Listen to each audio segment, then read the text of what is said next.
अस्सलाम वालेकुम। आज मैं आपसे बात करूंगी कि प्रेगनेंसी में रोज़ा रख सकते हैं या नहीं, क्योंकि अब रोज़े आने वाले हैं, रमज़ान, और बहुत सारी पेशेंट क्लिनिक्स में आके ही सवाल करती हैं कि हम रोज़ा रख सकते हैं, उससे कोई मसला तो नहीं होगा। अच्छा, रोज़ा जो है वो आप प्रेगनेंसी में कभी भी आपको नुकसान नहीं पहुंचाता, बल्कि रोज़ा रखने से आपके फ़ायदे बहुत ज़्यादा हैं प्रेगनेंसी में। फ़र्स्ट ट्राइमेस्टर शुरू के first 3 months are very important, and क्योंकि उसमें आपकी नोज़िया वॉमिटिंग्स बहुत ज़्यादा होती हैं, और आप जब काफ़ी देर तक खाते पीते नहीं हैं तो नोज़िया वॉमिटिंग्स का ख़तरा बढ़ जाता है। लेकिन उस सूरत हाल में भी अगर आप अपना वाटर इनटेक अच्छा रखते हैं, अगर आपके 24 घंटे में सहरी और अफ्तार में 10 से 12 ग्लास पानी हो सकते हैं, सुबह में आप अपनी उल्टी मतली की दवाई सहरी के टाइम पर ले लें, तो रोज़ा आपका आसानी से गुजर जाएगा और वो आपको परेशान नहीं करेगा। लेकिन अगर आप अपना वाटर इनटेक अच्छा नहीं रखेंगी तो आप डिहाइड्रेटेड होंगी, यूरिनरी इन्फेक्शंस आपको बढ़ सकते हैं, फ़ीवर आ सकता है, ये कॉम्प्लिकेशंस आप फेस कर सकती हैं। तो रोज़ा डायरेक्टली नहीं आपको परेशान कर रहा, लेकिन indirectly due to insufficient water intake की वजह से, पानी के कम इस्तेमाल की वजह से आप परेशानी में आ सकती हैं। बाकी रह गए बीच के 3 महीने, तो बीच के 3 महीने आदत से फर्स्ट टाइम पीरियड, जिसमें अगर आप रोज़ा रखेंगे तो आपका रोज़ा आसानी से गुजर जाएगा।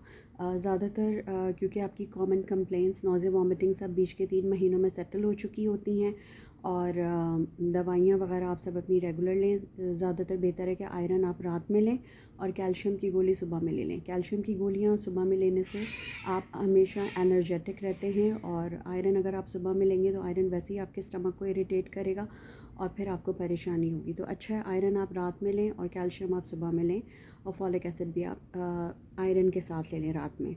बीच के 3 महीनों में रोज़ा रखने का फ़ायदा बहुत है। वो ये है कि ये जेस्टेशनल डायबिटीज़, बेबी शुगर के ख़तरे को बहुत कम कर देता है, क्योंकि ख़वातीन ऑटोमेटिकली कम खाती पीती हैं, तो तो फिर जो जेस्टेशनल डायबिटीज़ है उसका ख़तरा कम हो जाता है। और बाकी रह गई आखिर के 3 मंथ्स। आखिर के 3 मंथ्स में भी आपको ख़ास ख़्याल करना पड़ता है।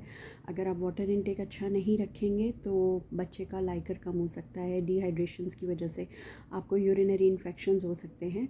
तो और अगर आपकी हिम्मत है आप रोज़ा रख सकते हैं। अल्लाह ताला ने ज़ाहिर है कोई बहुत ज़्यादा हमारे लिए सख्त रूल नहीं बनाए हैं। अगर आपकी हिम्मत है, आपकी लो रिस्क प्रेगनेंसी है, आपको किसी दवाई की रेगुलरली ज़रूरत नहीं है, यानी अगर आप ब्लड प्रेशर की दवाइयाँ रेगुलर नहीं लेती, अपने ब्लड प्रेशर को कंट्रोल करने के लिए इंसुलिन नहीं लगानी पड़ती बार बार, या जिगर का कोई मसला है जिसकी वजह से आपको कोई दवाई लेनी पड़ रही है, या आपके बच्चे की ग्रोथ का मसला है, लाइकर कम है, या जो भी है, अगर आप किसी मेडिकल कंडीशन के साथ नहीं हैं और आपकी प्रेगनेंसी लो रिस्क प्रेगनेंसी है, यानी किसी मेडिकल कंडीशन के साथ नहीं है, तो आप रोज़ा आराम से रख सकते हैं अपनी हिम्मत के मुताबिक। और वाटर इनटेक आपने अच्छा रखना है, क्योंकि डायरेक्टली नहीं, इनडायरेक्टली आपको रोज़ा रखने से प्रॉब्लम आप फेस कर सकते हैं। वो प्रॉब्लम डिहाइड्रेशंस, यूरिनरी ट्रैक इन्फेक्शंस, बच्चे का लाइकर कम होना, क्योंकि अगर आप पानी कम पिएंगे बच्चे तक कम पानी पहुंचेगा और लाइकर कम हो सकता है। तो आपने अपना वाटर इनटेक कम अज़ कम 2 लीटर पर डे रखना है। वो आप अपना किसी भी तरह सहरी और अफ्तारी में डिवाइड करें। तो मैं उम्मीद करती हूँ कि ये मेरी छोटी सी वीडियो आने वाले दिनों के लिए और रमज़ान के लिए बहुत इंपॉर्टेंट साबित होगी और आप लोगों को हेल्प आउट करेगी। Okay, thank you so much.